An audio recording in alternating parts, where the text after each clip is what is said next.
The Mets' performance in Seattle last weekend was pathetic, embarrassing, and downright inexcusable.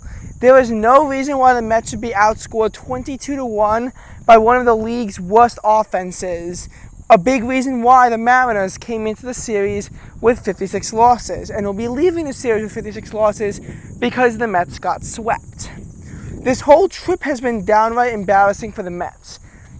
I get that you could only take 2 out of 3 from the Rockies, and I appreciate that you swept the Cardinals, but not only did the Mets get swept by the Mariners, they also lost a series to the Angels, a series the Mets would have easily either swept or at the very least won. The Mets did not lose a series in July, though they split 4 series. And their last series that they lost was in late June against the red-hot Houston Astros team. However, they've lost 2 of their last 3 series. And not only that, but the Mets have also got swept for the first time since late May, back in the dark days when the Mets were a 40% win percentage team. Speaking of 40%, the Mets have won 40% of their last 15 games, a 6-9 record, as their tailspin begins. And the Mets ultimately find themselves screwed. In this Braves-Giants series, you can't even cheer for the Giants to sweep the Braves anymore, because if they do, unless the Mets can hold their own, they're going to fall behind the Giants and lose control of their destiny for the playoffs, seeing as how with how hot the Pods and D-backs are, the Mets are not going to play enough games to, make up for the lack of it, because the Mets are starting to lose control of their destiny with overtaking the Padres and Diamondbacks because they've been excelling while the Mets have been heavily struggling. Like, you see the imbalance here? Like, the Pods and D-backs, I'm pretty sure at this point are like 4.5 games ahead of the Mets. I'm not sure, but the Mets play 4 against the Pods, which they're not sweeping that series, and 3 against the D-backs. So the Mets have just rapidly lost control of their destiny, and if they get behind the Giants, they will completely lose control of their destiny to make the playoffs, seeing as if those teams win out. And I get that they're battling against each other a lot, but still, this is bad for the Mets. So here's how we have to analyze it.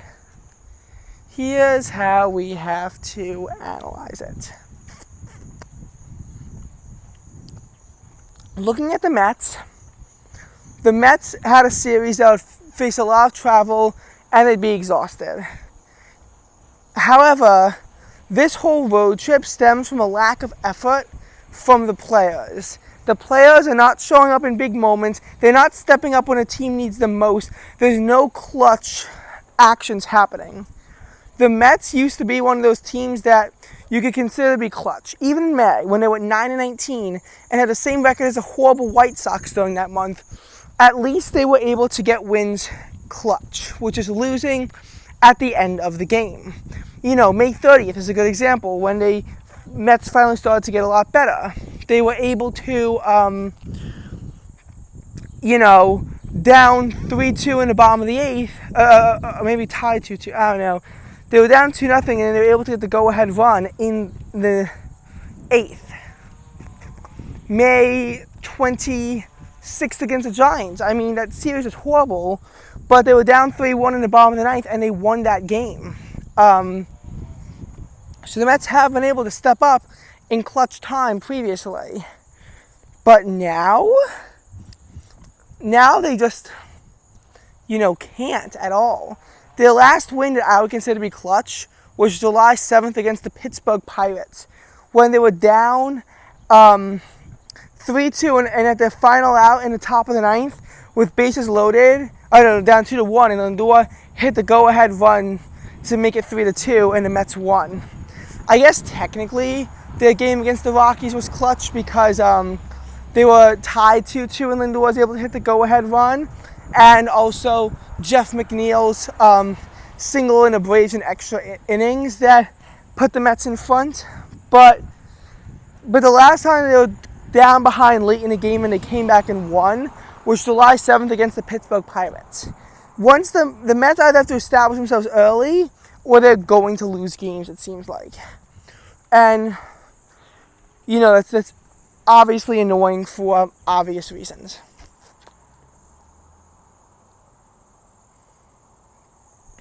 So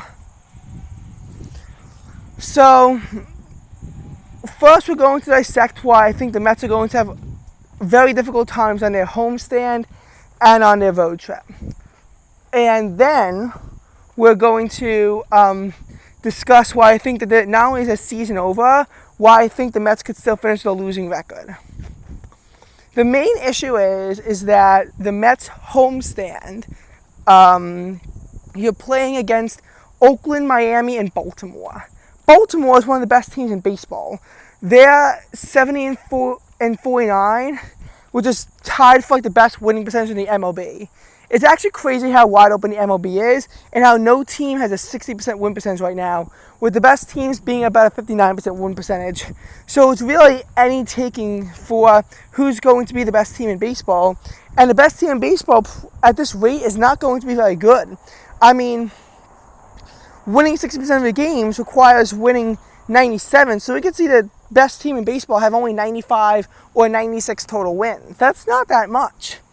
Especially compared to 2022 when the Dodgers won 111, 2023 when the Braves won 104, 2021 when the Giants won 107 games. You know, that's not very good that these teams are only going to be able to muster out,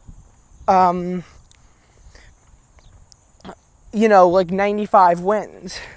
But there's no real possibility that the number one seed is bad, and really it's wide open in contention. I mean, in the National League, you think about it, everyone thought it was going to be the Phillies, but now the Dodgers are getting up there, and Brewers are also in serious contention.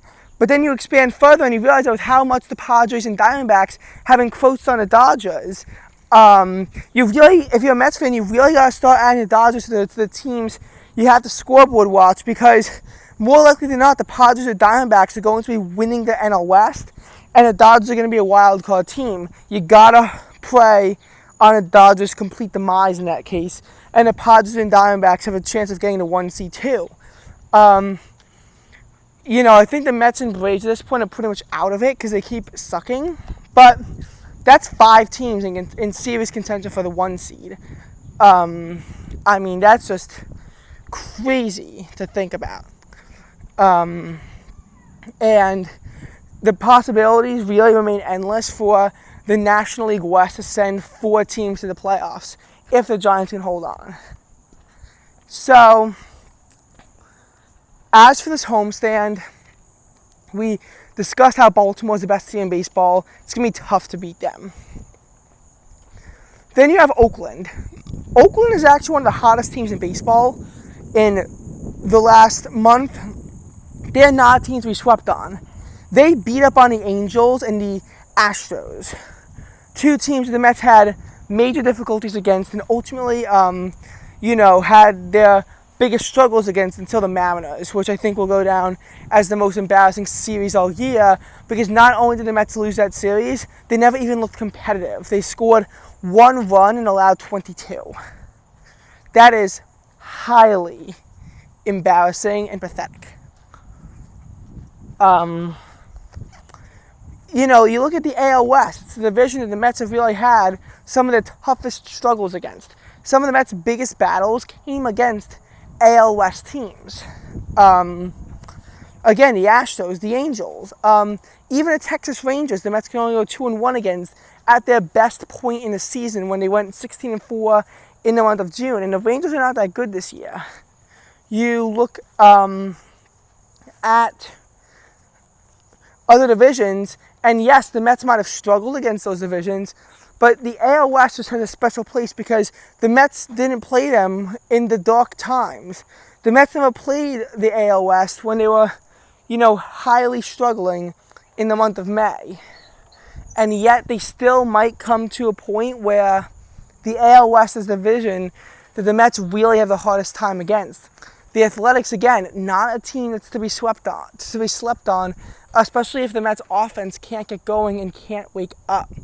I really think that the Mets might lose a series to the Athletics. Then you have the Miami Marlins, and the issue with the Miami Marlins is that the Mets are 5-5 against the Marlins this year. Granted, they are 2-1 against the Marlins at Citi Field, and their poor record against them is mainly because of their 3-4 record against the Marlins in Miami. But still,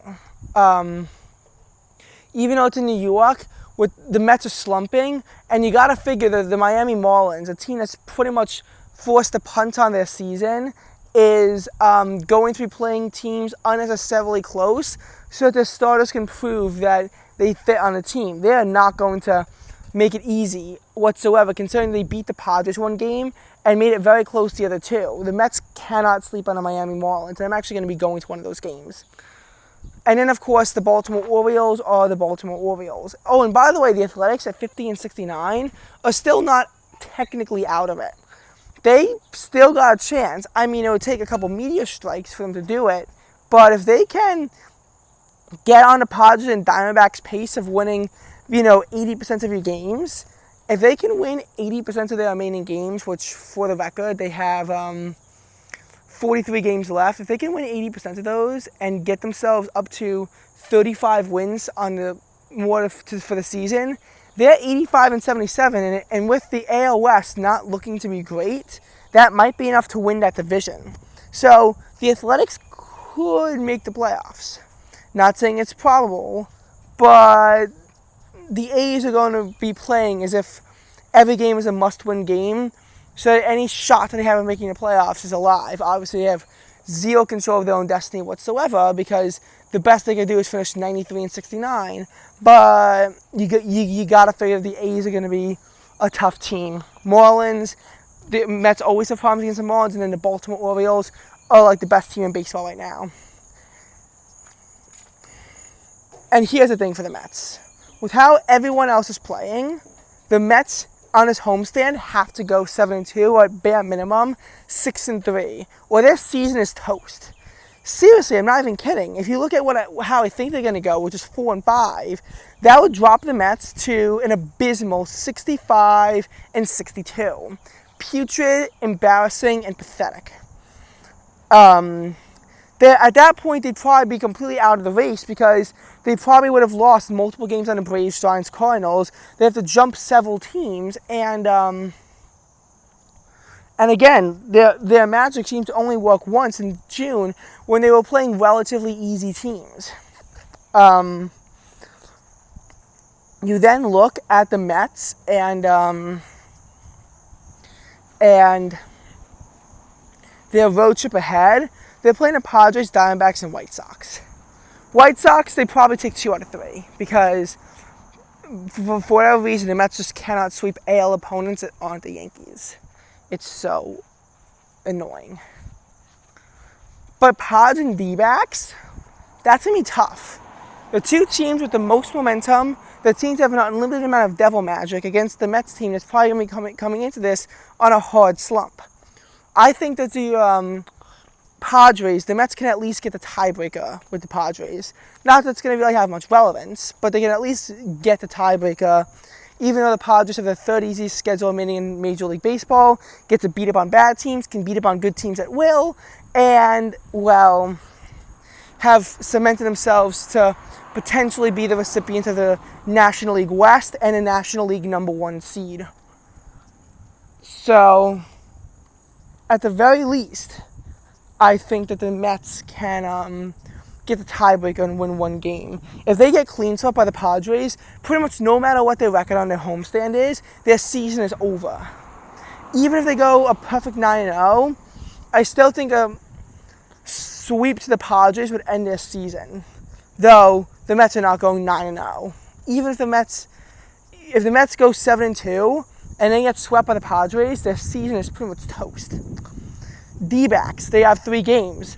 This is a must-win series, because if they lose the series, which they're probably going to, then they'll lose the tiebreaker to the Diamondbacks, which, in case they, fall back to earth, because they do have a tough schedule remaining, even though they beat up on the Guardians and Phillies at will, then, well, you know, they're predictable.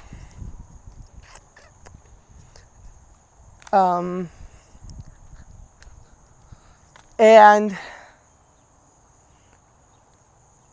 that's that. Very tough road trip for the Mets coming up. As I always say the Mets usually sweep 4-game series. Against the Pods, though, I don't know if they can do that, especially if they're slumping hard coming into the series.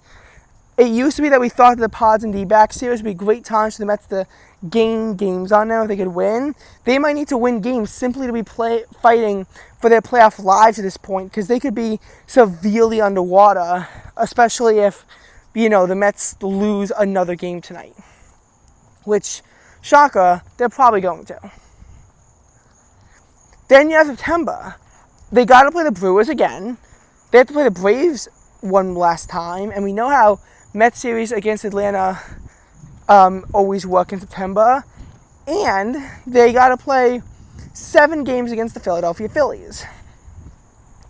That's not going to be easy. And they also have the Boston Red Sox, in case the Red Sox are still in contention by this point, that they got to worry about.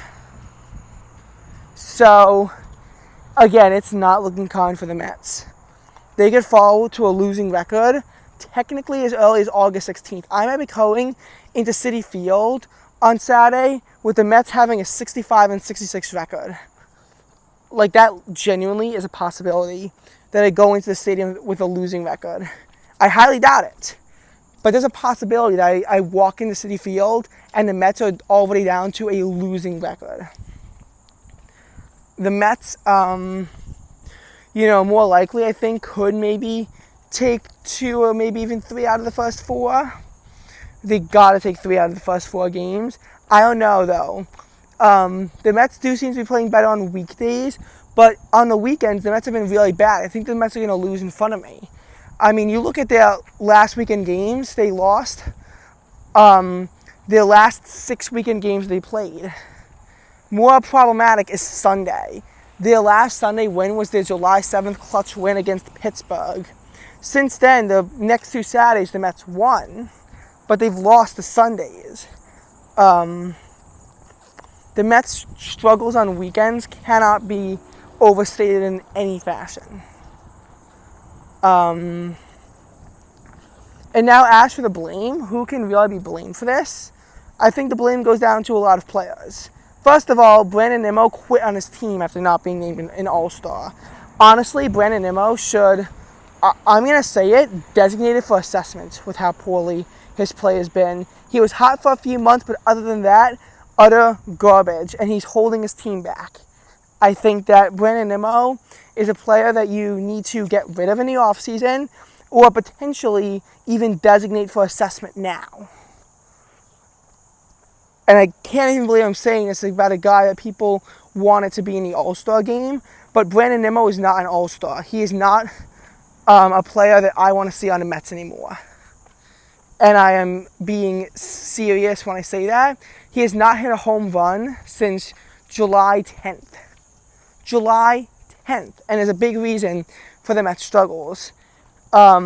Obviously, a lot of the blame can go to Pete Alonso, because even though he has a lot of home runs and even though he made the All-Star game, he likes to swing at balls that he really shouldn't be swinging at, and he's not clutch. JD Martinez at least has some clutch factor to him, unlike Pete Alonso. However, JD Martinez also has the, distinction of not being able to swing, and that's obviously a problem. JD Martinez can't swing. Francisco Alvarez still looks banged up. And they can't move him any closer to the plate because they don't want to risk another injury to him. But that means he sucks. And Luis Torrens, he was on a hot streak for a while. But now Luis Torrens looks banged up. So the Mets went from having, in their hot streak, both Torrens and Alvarez were both great catchers. Now they're both shitty. Now they're both shitty, so the Mets really don't have a catcher right now. That's good. Lindor is good, but he's starting to fall off. Jeff McNeil is finally starting to, look good again. But, the whole team looks like it quit right now.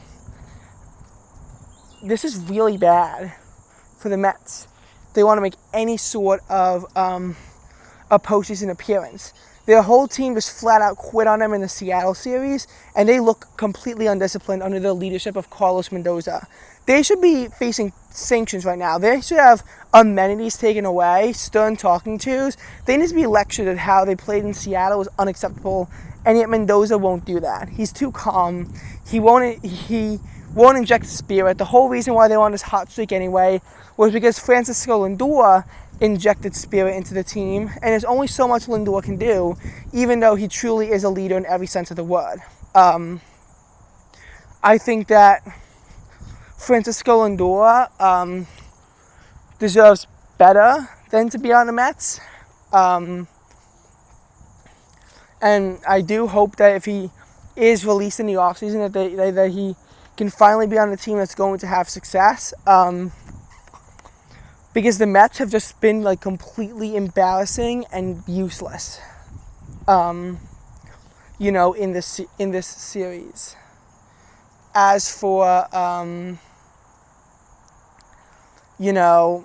how this series is, the Mets are only a game out of a playoff spot, and they play the Braves, so the Mets can win the series. They could make the playoffs. They'll have a tiebreaker against the Braves. That could happen. However, there's more the Mets have to worry about. The Giants, they're only a game back in the Mets right now. And if the Giants jump the Mets, well, the Giants have a tiebreaker over the Mets, and they don't play each other again. Giants won 4 out of the 6. So this means that if it comes down to them being tied, the Giants are making the playoffs and the Mets aren't. Looking at the St. Louis Cardinals, they have a minus 43 run differential, and they really should be a team that has 54 wins. So I'm not too worried about them. But in case they have a fluky run in, like the 2023 Diamondbacks, well, the Mets do have a 4-2 tiebreaker advantage over the Cardinals. So I will say that, but still. Looking at the Chicago Cubs, because they're back into relevance with a 59-61 record. Well, the Mets have a 4-3 tiebreaker advantage over them, but again, the Cubs are a team with momentum on their side. So these teams are clawing themselves to be back into contention for the National League. The Cubs decided not to sell at the deadline, and it seems to be working out for them. And don't get me wrong, I actually like the Cubs, so I'd be fine if they see them in the playoffs. But the Giants, a team that I don't like, they decided not to sell at the deadline. And again, it's working out really, really nicely for them, and they can completely screw the Mets over. They're playing a 4-game series against the Braves where you gotta root for the split, if you're being honest, because you don't want any of these teams to be gaining any more than 2 games on the Mets, which obviously the 2 games is the worst case scenario in case the Mets get swept by the Athletics. If you're the Mets, you really want to put San Francisco well behind you, so you don't have to worry about the team that has a tiebreaker over you. Because if the Mets fall behind the Giants, then they're awfully screwed. So again, you might say that the Mets left 0.5 out and they're coming back 0.5 out. So there's no real damage done, except that there is, because you lost a chance to be able to jump the Pods and D-backs with your 4-6 record on the road. And now you got to worry about the Giants and Cardinals, who could also battle it out for the 3rd wild card spot. So I think that the Mets are truly, in every sense of the word, screwed.